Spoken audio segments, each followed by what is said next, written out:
Mata si Basri ini melotot tajam. Napasnya tersengal-sengal seperti orang yang begitu murka menahan amarah. Wajahnya terlihat begitu menakutkan. Rambutnya yang panjang terlihat seperti yang acak-acakan. Dia kembali berkata, "Tutup jendelanya. Jangan pernah kau buka." Udah beres, Mbak, di lantai 2. Namun Sri ini nggak menoleh, nggak menjawab sama sekali. Mukanya begitu kaku, langsung masuk ke dalam kamar mandi.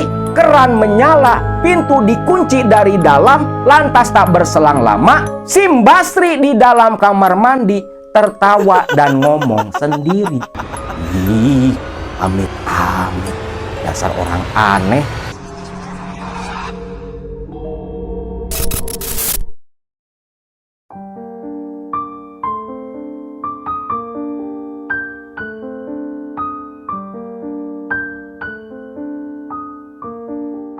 Assalamualaikum warahmatullahi wabarakatuh.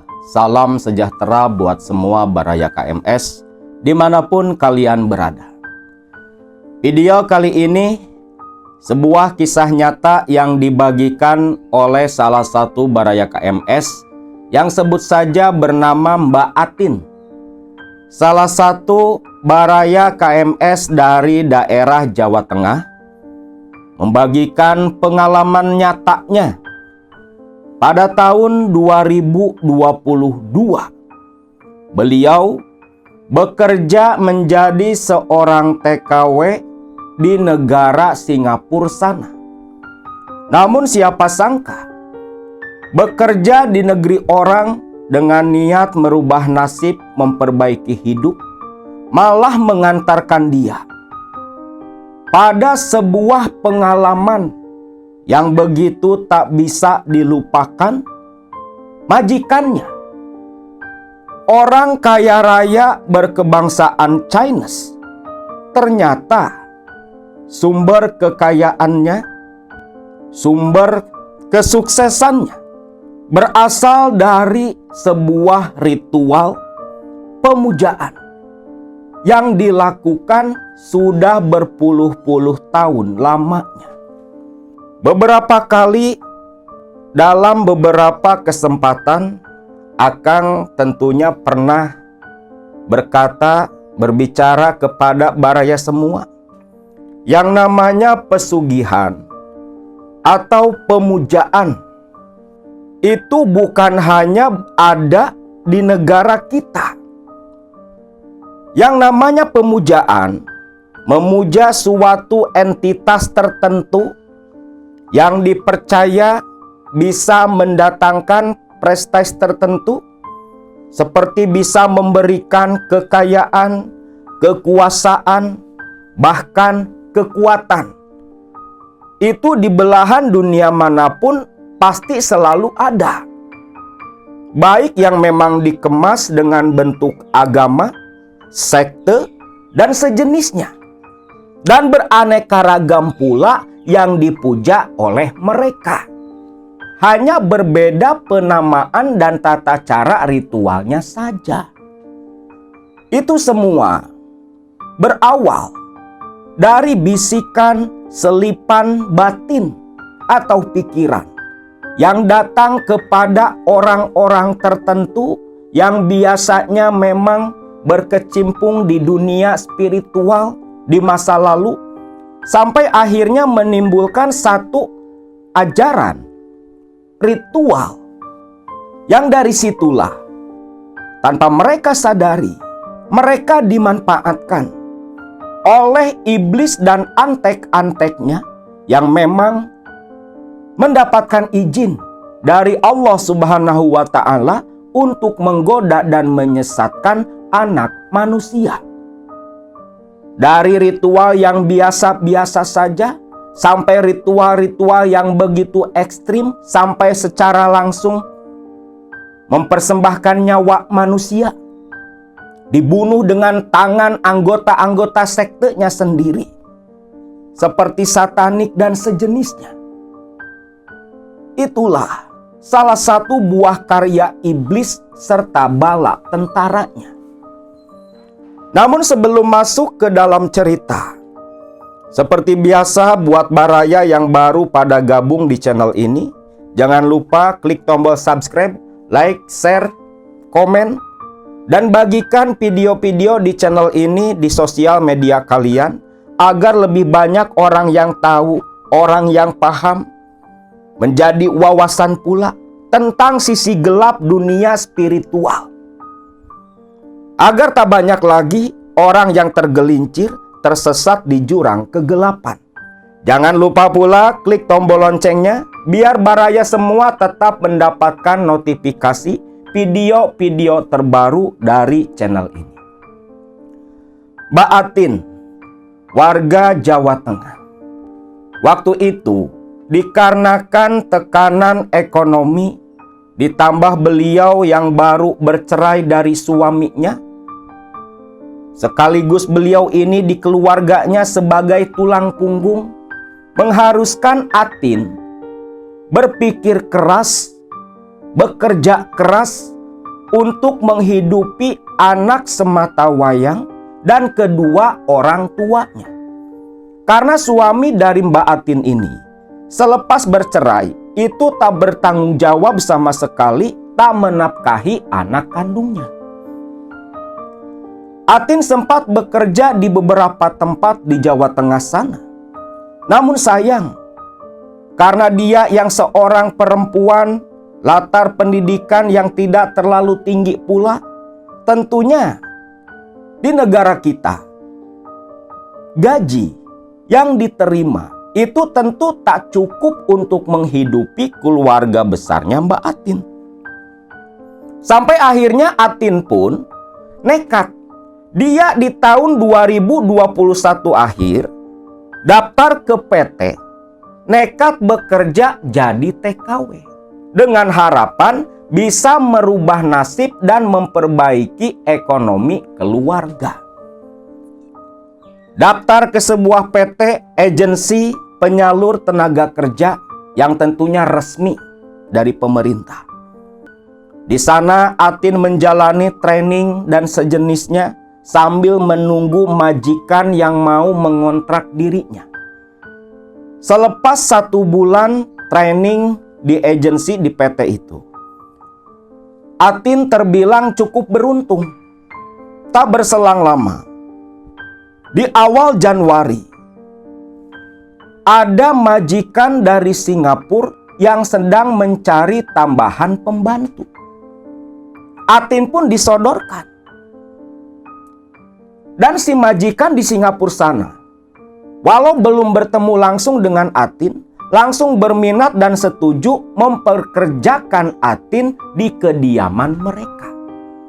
Maka di bulan Januari itu juga, Atin pun langsung terbang ke Singapura sana.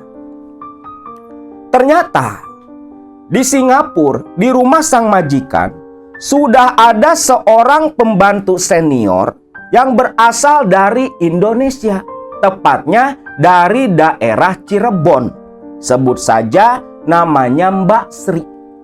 Atin awalnya merasa senang punya kawan sesama pembantu yang berasal dari negara yang sama. Namun rasa senangnya itu terpaksa Atin kubur dalam-dalam karena kehadiran Atin di rumah besar sang majikan seperti tidak diinginkan oleh Mbak Sri. Terlihat jelas dari raut wajah dan nada perkataan yang selalu sinis kepada Atin.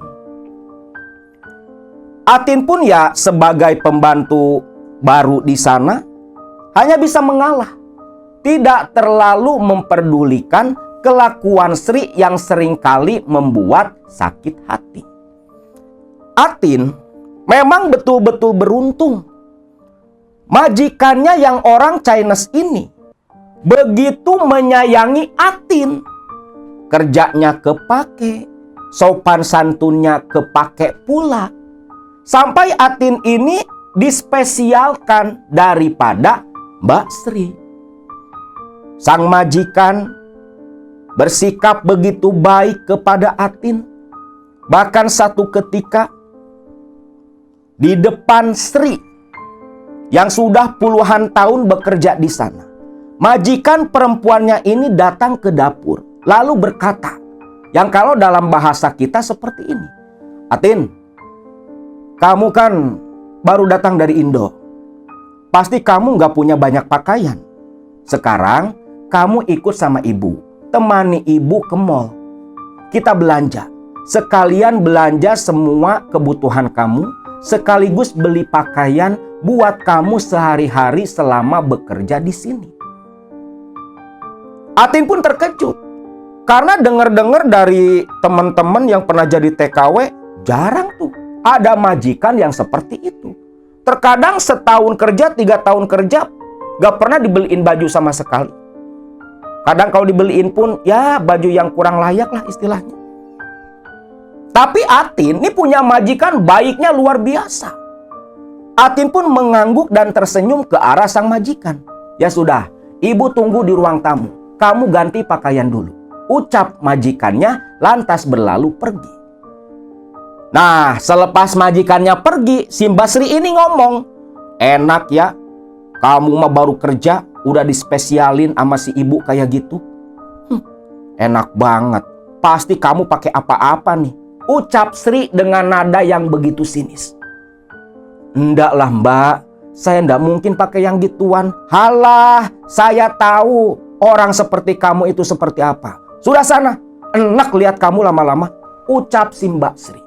Atin pun hanya bisa mengelus dada. Atin keluar dari dapur, masuk ke kamar mengganti pakaian, lalu pergi menemani sang majikan belanja sekaligus membeli pakaian. Selepas pulang dari mall, Atin membawa banyak barang belanjaan termasuk miliknya. Yang tentunya hal itu terlihat oleh Mbak Sri dan membuat Sri begitu iri. Sampai manyun-manyun tuh di depannya Atin. Tapi Atin tak memperdulikan. Dilayanin pun percuma, cuman bikin emosi saja. Hari-hari berlalu, makin terlihat karakter dari Sri yang memang begitu tak baik. Dalam hati Atin sampai berkata, pantas saja ibu sama bapak begitu menspesialkan saya. Lah wong si Mbak Sri ini kelakuannya kayak gitu. Ih, amit-amit, kok ada orang punya sifat seperti si Mbak Sri? Ucap Atin. Namun tak berani dia langsung katakan di depan Mbak Sri. Nah, satu saat majikan Atin ini beli mobil. Dan yang diajak itu Atin. Hal itu membuat si Sri semakin iri. Ketika di malam hari pasca siang tadi nganter majikannya beli mobil, Sri yang memang satu kamar tidur dengan Atin, sebelum tidur dia ngomong, Tin, jujurlah sama Mbak, kamu pasti sebelum berangkat ke sini kamu pakai dukun dulu ya, pasang susuk. Enggak Mbak, saya nggak pernah pasang yang begituan. Gak mungkin, gak mungkin. Mbak tahu orang Jawa kayak kamu ini gimana. Kamu pasti pasang susuk kan? Datang ke dukun dulu kan? Sebelum berangkat ke Singapura. Jangan bohong kamu Tin. Kelihatan kok dari wajah kamu. Beda. Orang yang pakai susuk itu gak mungkin disayangi majikan seperti kamu. Si Sri tetap kekeh nuduh Atin pakai dukun. Rasis juga nih si Sri. Astagfirullahaladzim mbak. Ya jangan suudon toh mbak. Lah saya ini nggak tahu pasang susuk kayak gimana. Datang ke dukun juga nggak pernah. Jangan kayak gitu mbak. Fitnah loh mbak. Halah fitnah. Apa tadi kamu istighfar? Bahasa apa itu? Amit-amit. Ucap si Sri. Terkejut dong Atin. Karena Atin kira si Sri ini Muslim. Mbak, kok mbak kayak gitu? Dosa loh mbak. Dosa apa? Tak ada dosa dalam keyakinanku Tin. Gak ada. Tuhan gak ada. Apa itu Tuhan? Saya tak pernah mengenal Tuhan sampai sekarang. Kaget di sini Atin. Ya Allah, ini orang punya agama apa kagak? Yang ternyata selepas beberapa lama bekerja bareng sama Sri, ketahuanlah ternyata memang Sri ini tak beragama. Dulu memang punya agama, cuman murtad dari keislamannya.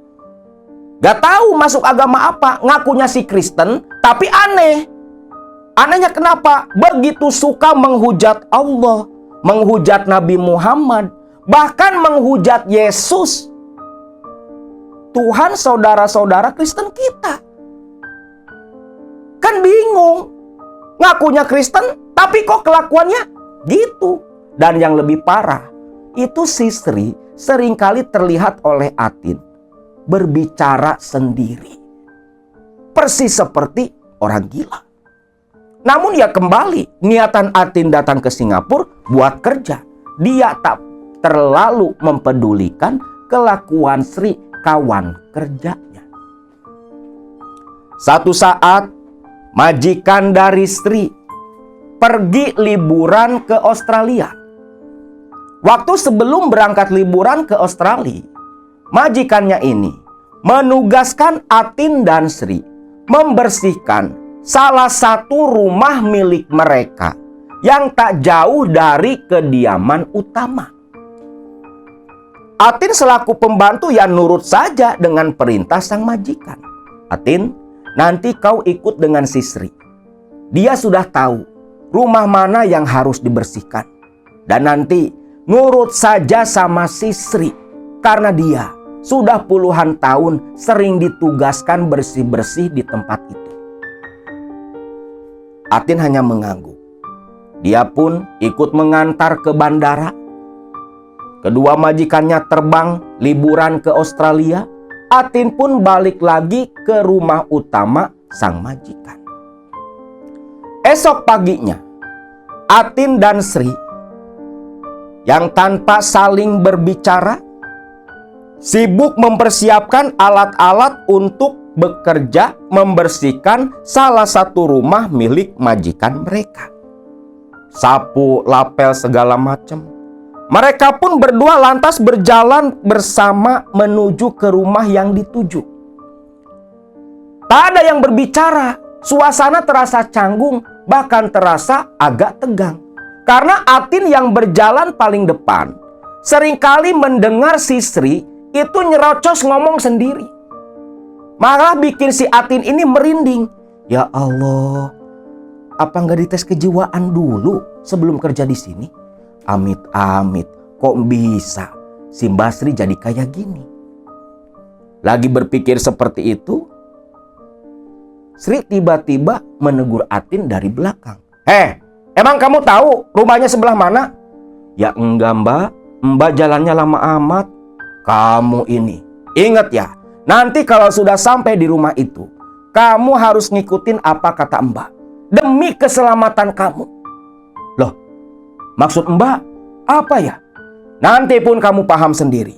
Yuk, ikuti Mbak sekarang. Ucap si Sri yang sudah kembali normal. Nih Sri kayak punya kepribadian ganda.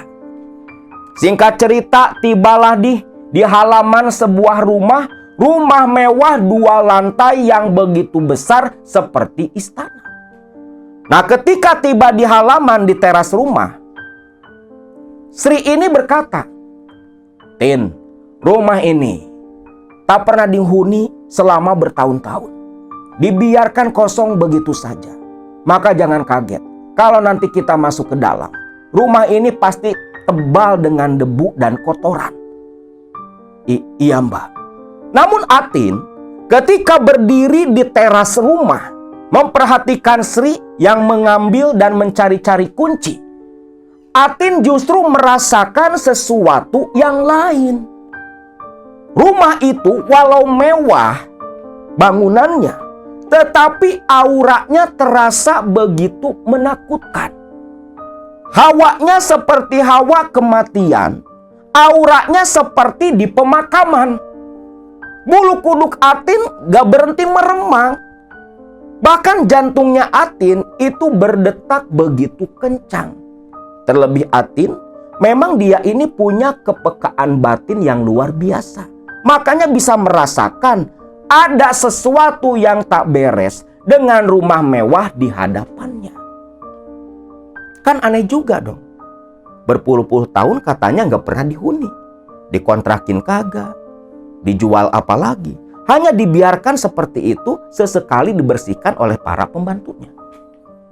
Dan begitu pintu rumah terbuka, wush, angin panas disertai debu menerpa tubuh Atin dan Sri. Atin sampai menutup mata terbatuk-batuk berbalik. Mbak, kok banyak debunya, Mbak? Kan sudah tak bilang, yuk masuk ke dalam.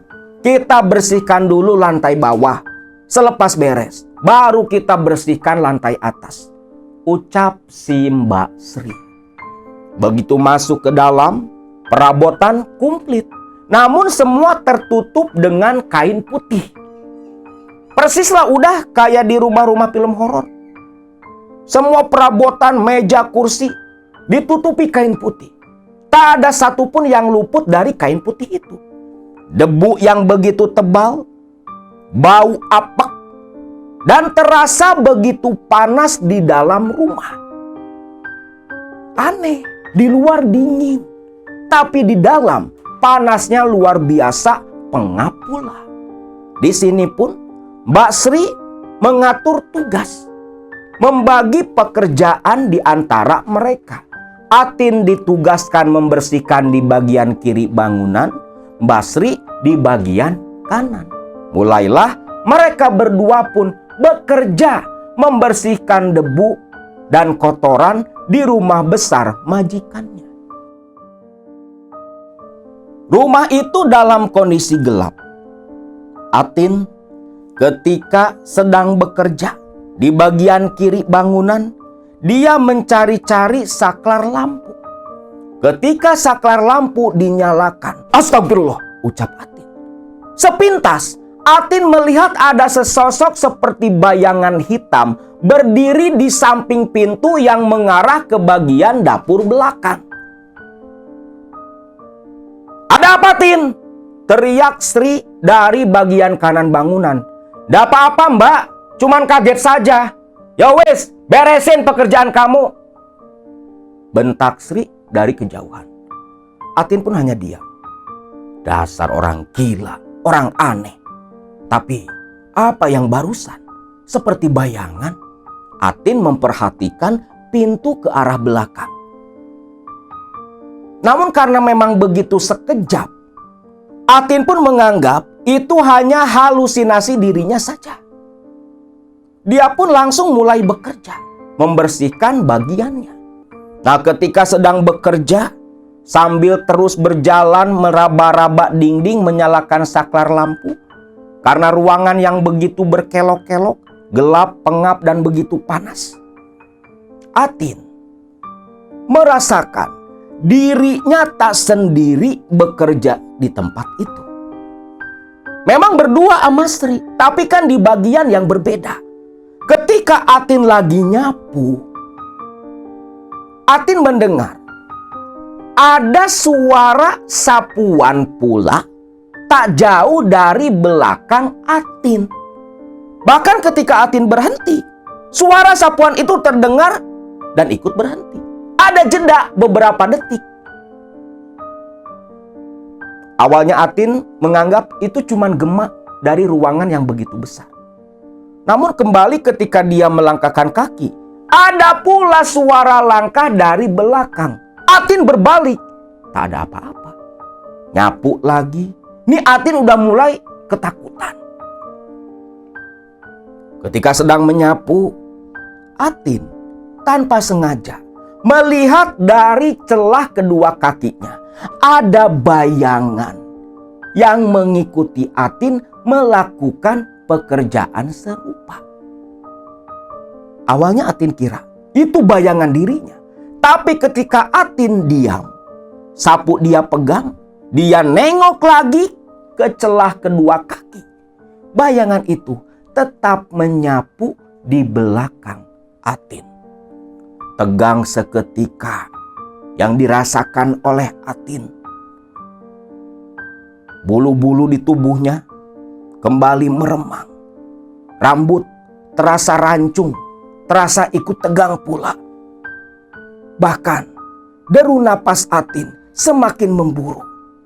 Atin perlahan mengatur pernapasannya, bahkan sempat dia tahan saking takutnya dengan sosok seperti bayangan yang ada di belakang.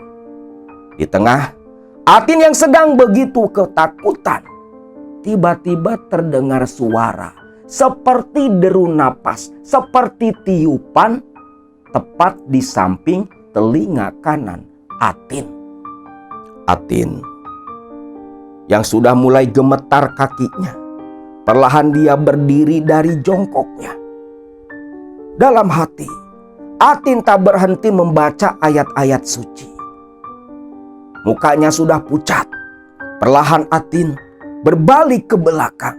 Saat itulah Atin melihat ada bayangan yang berjalan melesat seperti berlari menaiki anak-anak tangga ke lantai 2. Astagfirullahaladzim, ya Allah. Yang tadi itu apa? Ya kalau di Indonesia, di Pulau Jawa, lihat setan dah biasa. Lah ini di Singapura, Atin kira nggak ada yang begituan.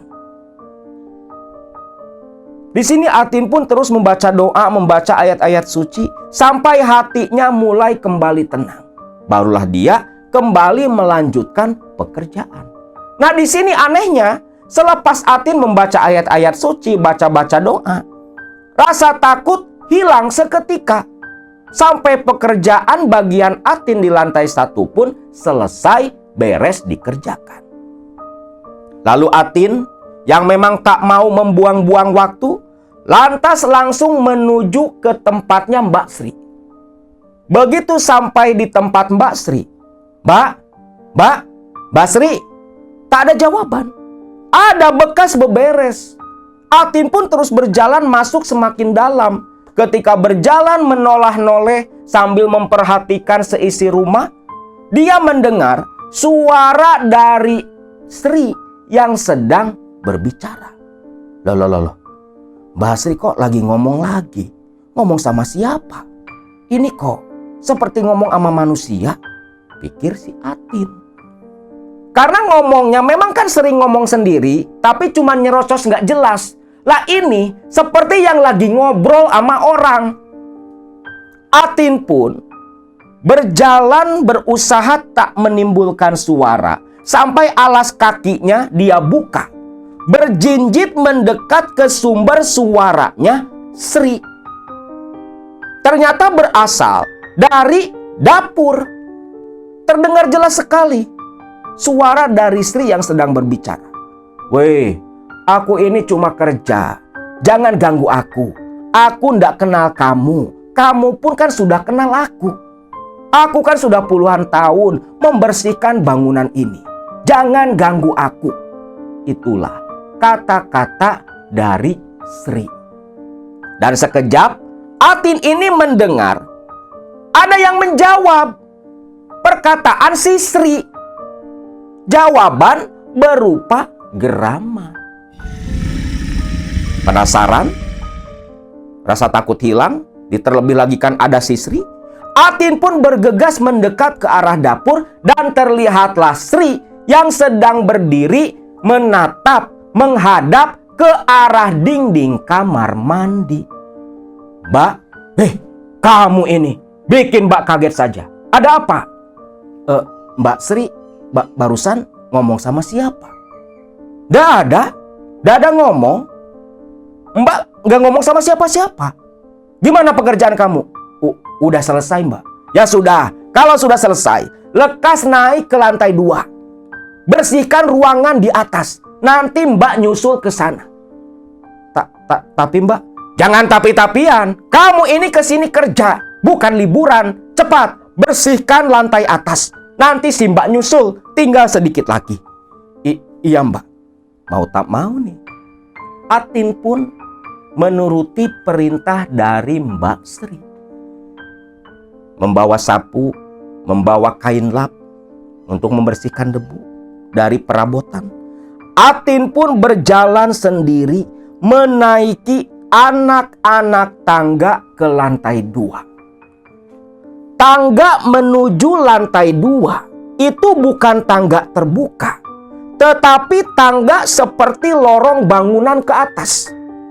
Gelap, tanpa penerangan sama sekali. Begitu Atin berdiri di bawah anak tangga, Atin berkata, "Astagfirullahaladzim, ya Allah. Nggak salah apa ya? Aku ini mau kerja. Kok rasanya malah kayak mau uji nyali," ucap Atin. Menatap deretan anak tangga di lorong yang begitu gelap. Anak tangga itu seperti bukan mengarah ke lantai 2, tetapi mengarah ke neraka. Hawanya terasa begitu menakutkan. Gelap, tak ada pencahayaan. Lampunya mati. Bahkan ketika Atin perhatikan, lampunya bukan mati, tetapi meletup. Karena di bawahnya itu berserakan kaca-kaca bekas lampu. Pertanda memang rumah itu sudah tidak lagi pernah dihuni. Astagfirullahaladzim, bismillahirrahmanirrahim, ucap Atin. Memberanikan diri, walau sebenarnya dalam hati dan pikirannya itu dia ketakutan. Atin menaiki satu persatu anak tangga. Anak tangga ini lorongnya menanjak, lantas sedikit berbelok ke arah kanan. Jadi bentuknya kayak letter L gitu. Nah, ketika tiba di pentokan, tepat di beling di kaca lampu yang berserakan, Atin, bulu kuduknya kembali meremang ketakutan. Samar-samar dia mendengar ada suara orang bercakap-cakap tersamarkan oleh angin yang entah dari mana munculnya. Jelas sekali bercakap-cakap di lantai 2. Sedangkan di rumah itu hanya ada Atin dan Sri. Atin yang pegang sapu membersihkan kaca-kaca lampu yang pecah itu sampai gemetar. Kaca-kaca lampu dia masukkan ke kantong sampah. Dia berdiri, menoleh, menengok ke atas, gelap total. Itu langsung ruangan lantai 2. Cuman gelapnya luar biasa. Tak ada cahaya, biasnya pun tak ada sama sekali. Seolah cahaya matahari dari luar itu tak bisa menembus ke ruangan lantai 2. Ya Allah ya Robbi, apalagi ini ya Allah, ucap Atin. Namun kembali dia pun melanjutkan tugasnya. Atin sambil memegang sapu dengan begitu erat, kembali perlahan melangkahkan kaki. Saat itulah ketika kaki melangkah menimbulkan suara benturan telapak kaki dengan anak tangga. Ada pula yang terdengar serupa seperti berjalan di anak tangga tepat di belakang Atin. Atin berhenti, suara itu ikut berhenti. Atin melangkah, kembali ikut melangkah. Keringat dingin sudah mengucur deras di tubuh Atin. Atin menoleh ke bawah, tak ada orang. Jangankan orang, bayangan pun gak ada. Kembalilah Atin melangkah naik ke atas dengan jantung yang sudah berdetak begitu kencang, begitu tegang. Suasana terasa begitu mencekam. Suara itu tetap mengikuti sampai Atin tiba di ruangan besar lantai 2 yang begitu gelap. Saking gelapnya, jari jemari Atin sendiri pun begitu tak terlihat. Di sini Atin sambil berjalan gemetar meraba-raba dinding mencari saklar lampu. Ketemu nih saklar lampu. Lampu pun lantas dinyalakan. Ketika lampu dinyalakan, Atin samar mendengar suara geraman yang menggema di dalam ruangan. Ruangan itu begitu luas. Namun saat Atin menoleh memperhatikan, astagfirullahaladzim, ya Allah, ya Robbi, Atin terkejut hampir mau lari. Atin melihat ada makhluk yang begitu menakutkan di dinding lantai 2. Setelah Atin menenangkan diri, astagfirullah, ternyata cuma lukisan. Bukan lukisan kayak yang digantung, tetapi seperti mural. Mural di dinding lantai 2. Ada lukisan seekor monster yang begitu hidup. Wajahnya, tubuhnya, seperti campuran antara wajah singa dengan tubuh serigala. Terasa hidup, bahkan bola matanya yang merah itu seolah bercahaya menatap tajam menembus relung jiwanya Atin. Dan di bawah mural lukisan monster itu ada altar pemujaan. Ada altar pemujaan. Dan bedanya, ruang bawah semua perabotan ditutup kain putih. Kalau di atas sebaliknya, perabotan ditutup kain hitam. Bahkan terlihat di altar pemujaan itu ada bekas sesajian. Ada pula bekas bakaran-bakaran dupa.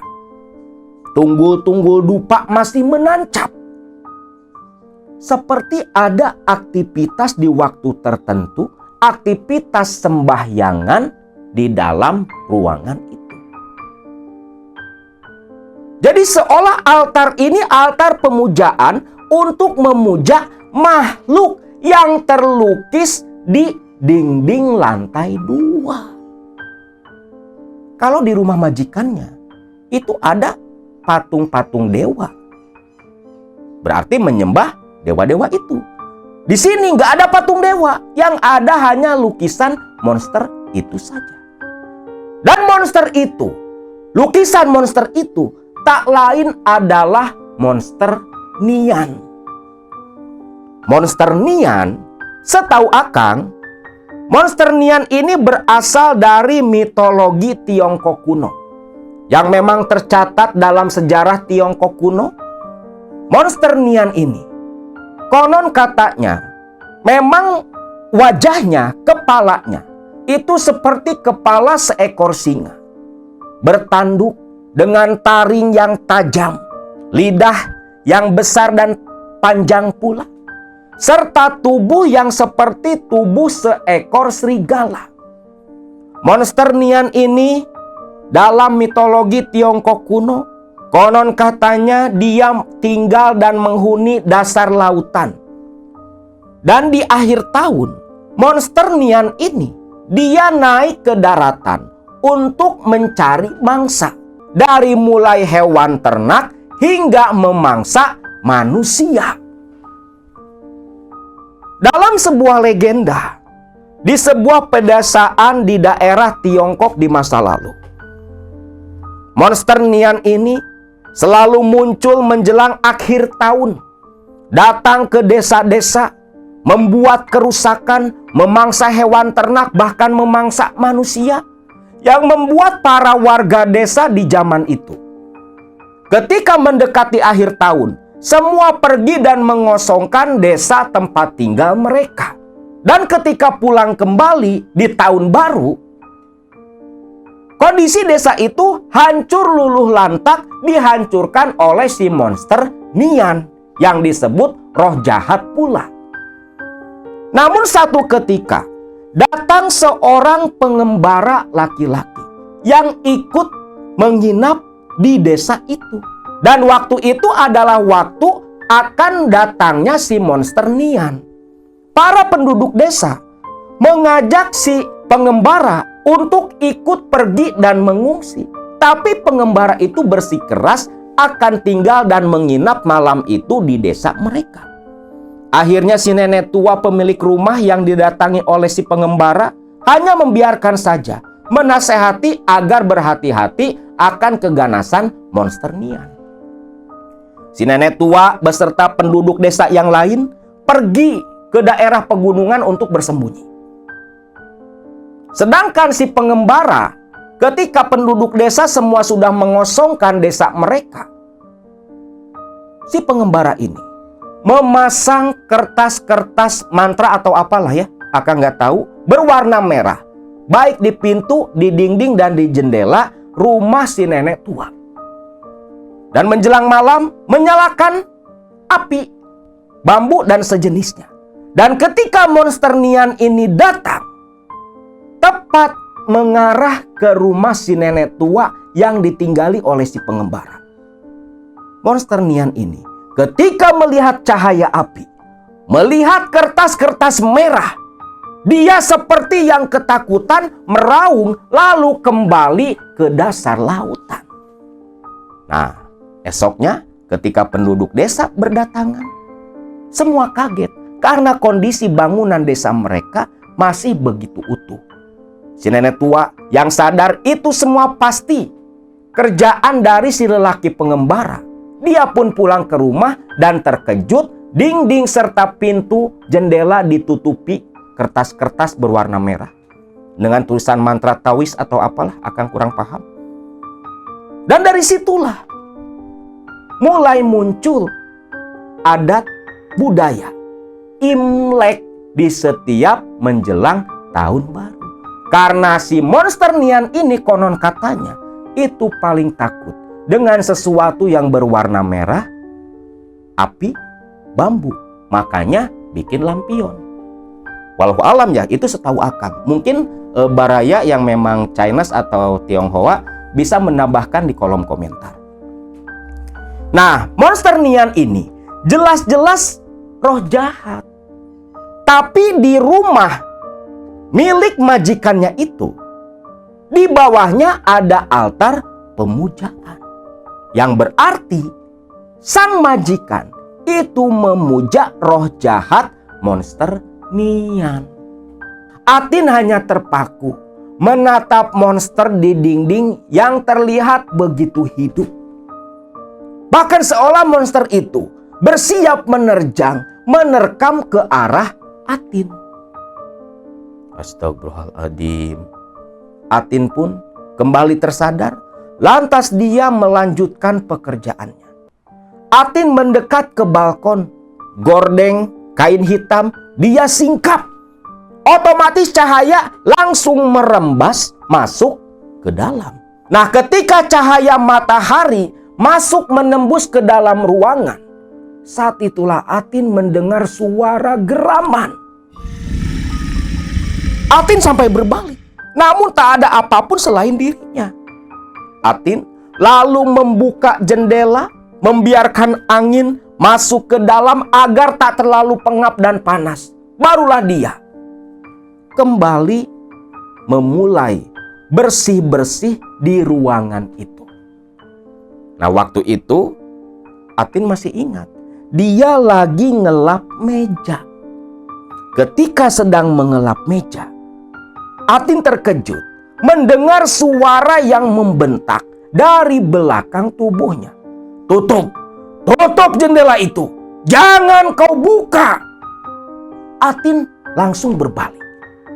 Ternyata yang menegur dan membentak Atin itu adalah sosok Mbak Sri yang tepat berdiri di depan altar pemujaan. Namun agak aneh, mata si Mbak Sri ini melotot tajam. Napasnya tersengal-sengal seperti orang yang begitu murka menahan amarah. Wajahnya terlihat begitu menakutkan. Rambutnya yang panjang terlihat seperti yang acak-acakan. Dia kembali berkata, tutup jendelanya, jangan pernah kau buka. Tapi di sini, Atin yang sudah terbiasa dengan keanehan, keunikan, dan kenyelenehan dari Mbak Sri.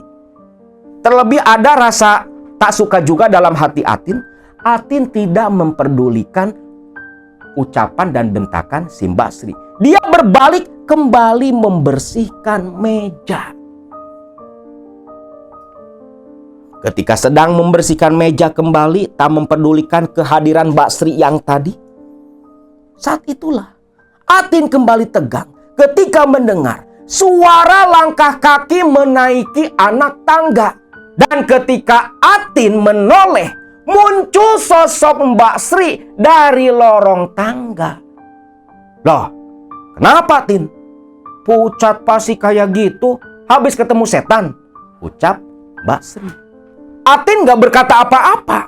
Dia hanya melongo menatap ke arah Mbak Sri, lalu kembali menatap ke altar pemujaan. Di sini Sri belum memahami apapun. Namun ketika Sri menoleh ke arah jendela yang terbuka, "Aduh Atin, kenapa kau buka jendelanya? Jangan dibuka. Mau celaka kamu?" Sri sambil langsung berlari ke arah jendela. Jendela dia tutup, gorden hitam dia tutup kembali, membuat ruangan kembali menjadi gelap. Maksud Mbak Sri apa Mbak? "Tin, di ruangan ini tak boleh ada cahaya matahari yang masuk. Semua harus dalam keadaan tertutup. Ayo, ikut Simba ke bawah. Ada yang mau Simba bicarakan," ucap Mbak Sri. Yang ketika mereka akan turun ke bawah, mau turun ke lorong anak tangga, tercium bau dupa yang begitu tajam menyeruak di ruangan lantai 2. Cepatin, cepat kita turun. Ada yang tak beres. Nanti Simba ceritakan di bawah." Mbak Sri menarik setengah menyeret Atin, buru-buru turun ke lantai bawah. Atin pun ketakutan karena dia pun mencium bau dupa yang begitu tajam di belakang. Begitu tiba di lantai bawah, langsung dibawa keluar oleh Mbak Sri. Lantas disuruh duduk di halaman depan di dekat pohon Kamboja. Di teras rumah di depan, Atin dan Sri duduk di lantai di samping pohon Kamboja. Atin belum berbicara. Dia masih ketakutan, bahkan keringat masih mengucur di wajahnya. Lalu Sri membuka pembicaraan. "Tin, lantai 2 itu tak boleh ada cahaya masuk. Mbak pun tak tahu, tapi memang itulah aturan yang ditetapkan oleh majikan kita. Makanya semua gordeng itu berwarna hitam agar cahaya tak masuk ke dalam. Kalau saja tadi Mbak telat naik ke atas, mungkin kamu sudah pulang dalam peti mati ke Indonesia," ucap Mbak Sri. "Loh, kok gitu Mbak? Kamu tak tahu apa-apa. Nurut saja sama Mbak. Mbak ini sudah 10 tahun lebih ikut dengan majikan kita." "Tin, Mbak tahu.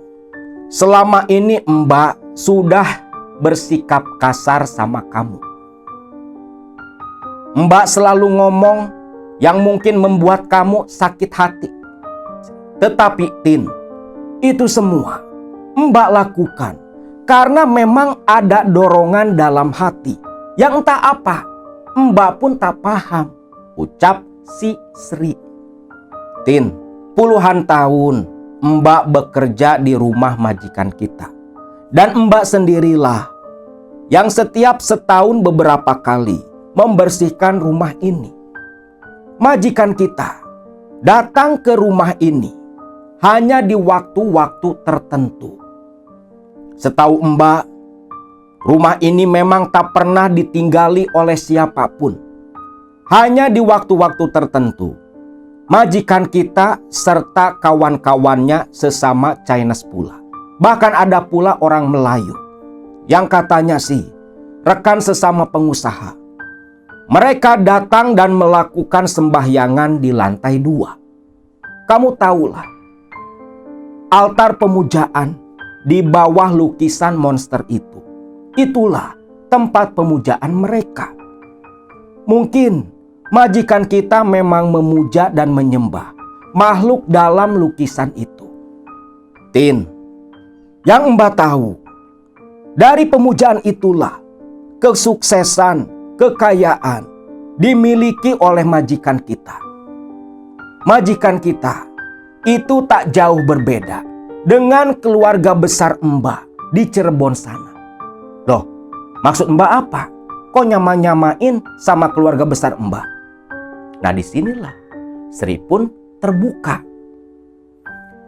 Tin, perlu kamu ketahui, keluarga besar Mbak di Cirebon semua kaya raya. Mereka mempunyai perjanjian darah memuja setan. Dan mbaklah salah satu orang yang akan mereka korbankan, yang akan mereka jadikan tumbal. Mendengar itu, Atin terkejut. Jadi keluarga mbak itu pesugihan, mbak. Kurang lebih seperti itu, Tin. Mbak, karena tak ingin mati dijadikan korban, dijadikan tumbal, mbak pun kabur dan memilih kerja di luar negeri.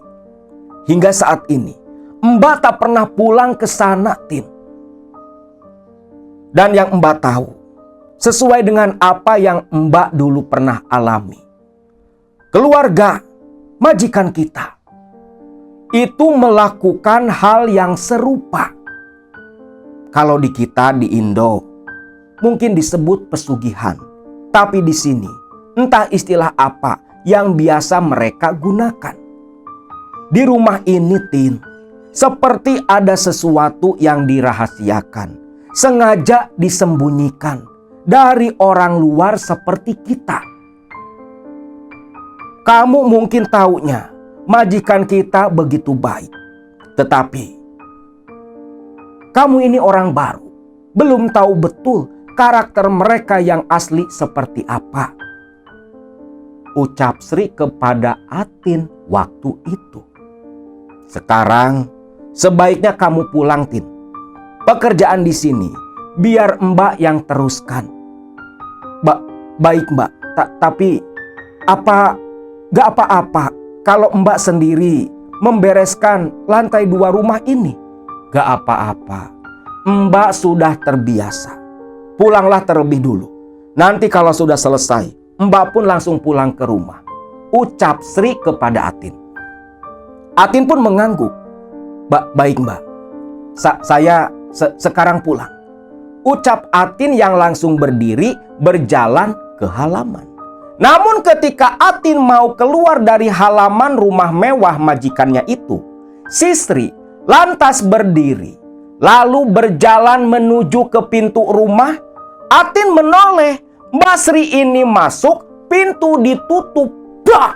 Begitu kencang, lantas terdengar suara tawa dari Mbak Sri yang menggema begitu menakutkan. Ih, amit-amit, ucap Atin yang lantas setengah berlari pulang ke rumah. Suara Sri yang tertawa tadi bukan tawa manusia, tetapi seperti suara tawa Sri yang dirasuki oleh makhluk lain. Singkat cerita nih, Atin pun tiba di rumah sang majikan. Rumah yang jadi tempat tinggal utama. Tiba di rumah, Atin lantas ke kamar mandi mencuci muka, menenangkan diri, lalu langsung ke dapur, mencuci piring bekas makan sang majikan tadi pagi ketika mau berangkat ke bandara. Nah, Atin yang sedang mencuci piring tiba-tiba mencium aroma yang begitu wangi, aroma dupa yang biasa dia bakar di altar sembahyangan di ruang tamu rumah majikannya. Namun hari itu Atin belum bakar dupa, makanya Atin pun langsung terdiam menghentikan pekerjaannya. Dan seketika itu pula ada yang berjalan di belakang Atin. Loh, Mbak, dah pulang? Ternyata yang berjalan di belakang Atin itu Mbak Sri. Udah beres mbak di lantai 2. Namun Sri ini nggak menoleh, nggak menjawab sama sekali.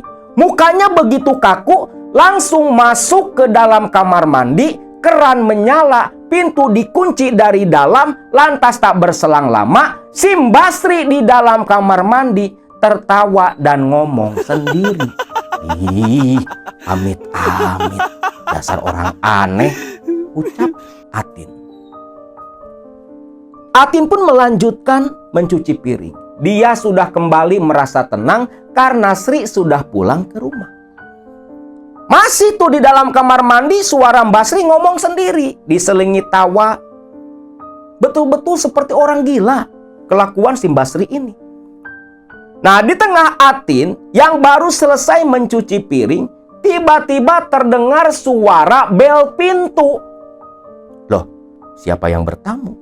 Apa saudara majikan? Pikir Atin. Atin pun bergegas ke depan, berniat membukakan pintu. Begitu pintu dibuka, Mbak, kok di sini? Atin, kamu ini gimana sih? Lambat amat. Kalau jadi pembantu, kerja yang benar. Buka pintu aja lama. Mbak sampai pegel loh. Dari tadi berdiri di sini. Kemana aja kamu, Tin? Mbak kok apa?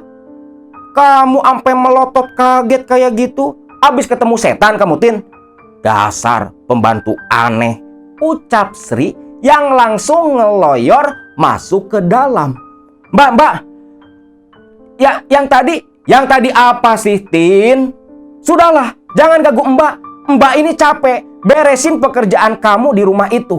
Mbak mau istirahat dulu, ucap Mbak Sri yang langsung masuk ke dalam kamar. Pintu ditutup dikunci dari dalam. Mbak Sri, Mbak, udah beresin kerjaan kamu, ucap Sri dari dalam.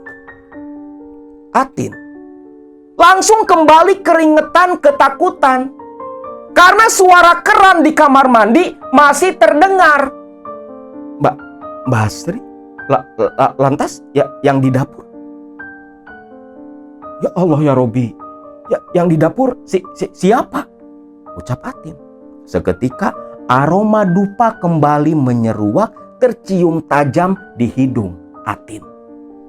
Atin takut sekaligus penasaran. Dia pun berjalan mengendap-endap menuju ke arah dapur. Dia nololin kepala lewat pintu.